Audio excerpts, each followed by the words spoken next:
Listen, കഴിഞ്ഞതോ കഴിഞ്ഞു, ഇനി അത് ആലോചിച്ചിട്ട് ഒരു കാര്യവും അല്ലെ. അപ്പൊ ഒരു പുതിയൊരു സ്ട്രാറ്റജിയാണ് അടുത്ത എക്സാമിലേക്ക് നമ്മൾ യൂസ് ചെയ്യാൻ പോകുന്നത്. അതാണ് നമ്മുടെ സ്റ്റഡി ലെസ് സ്റ്റഡി ഡെയിലി എന്നുള്ള സ്ട്രാറ്റജി. അപ്പൊ ഇനിയുള്ള ദിവസം എന്ന് പറയുന്നത് നമ്മളിതാ കണ്ണിൽ എണ്ണ വെച്ച് പഠിക്കാനോ അല്ലെങ്കിൽ എന്താണ് ഉറക്കം വഹിച്ച് പഠിക്കാനോ ഒന്നും അല്ല നമ്മൾ പോകുന്നത്.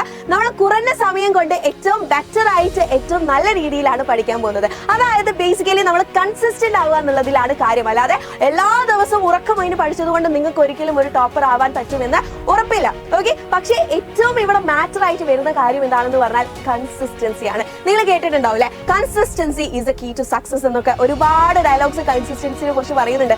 അതിലൊക്കെ കാര്യമുണ്ട് മക്കളെ. നമ്മൾ കൺസിസ്റ്റന്റ് ആവുക, അതായത് ഒരു കാര്യം നമ്മൾ ചെയ്യുകയാണെങ്കിൽ അത് തുടർച്ചയായിട്ട് നമ്മൾ ചെയ്തിരിക്കണം. അങ്ങനെ ചെയ്യുകയാണെങ്കിൽ മാത്രമേ നമുക്ക് അതിനുള്ള റിസൾട്ട് കിട്ടുള്ളൂ. അതിനുള്ള ഒരു എക്സാമ്പിൾ ആണ് ഈ ഒരു strategy, that study less study daily. ഇനിയുള്ള ദിവസം നമ്മളിതാ മൊത്തം ഡേ അങ്ങ് പഠിച്ചേക്കൂല.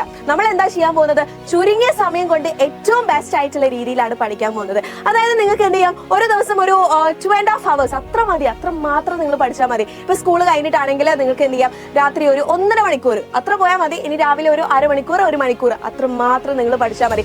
ആ പഠിക്കുന്ന സമയം ഉണ്ടല്ലോ, ആ ഇരിക്കുന്ന സമയം ഉണ്ടല്ലോ, ആ പഠിക്കണം എന്ന് വിചാരിച്ച് നിങ്ങൾ മാറ്റി വെക്കുന്ന ആ ഒരു സമയം ഉണ്ടല്ലോ, ആ സമയത്ത് നിങ്ങൾ എന്ത് കൊടുക്കുക, നിങ്ങളുടെ ബെസ്റ്റ് കൊടുക്കുക. ബാക്കി ആക്ടിവിറ്റീസ് ഒക്കെ അങ്ങ് മാറ്റി വെക്കുക, ബാക്കി ഡിസ്ട്രാക്ഷൻ മാറ്റി വെക്കുക, ഫോൺ മാറ്റി വെക്കുക, ജങ്ക് ഫുഡ് അവോയ്ഡ് ചെയ്യുക. എന്നിട്ട് നിങ്ങളുടെ ഫുൾ കോൺസെൻട്രേഷനും ഈ ഒരു സമയത്ത് നിങ്ങൾ കൊടുക്കുകയാണെങ്കിൽ ഇത് തന്നെ ധാരാളം. ഞാൻ 100% നിങ്ങൾക്ക് ഉറപ്പ് തരാണ്, ഈ ഒരു സമയം തന്നെ നമുക്ക് ആവശ്യത്തിൽ കൂടുതൽ തന്നെയാണ്.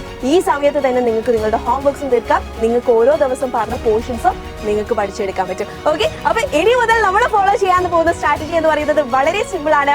ഓരോ ദിവസവും ചുരുങ്ങിയ സമയം കൊണ്ട് ഏറ്റവും ബെസ്റ്റ് ആയിട്ടാണ് നമ്മൾ പഠിക്കുന്നത്.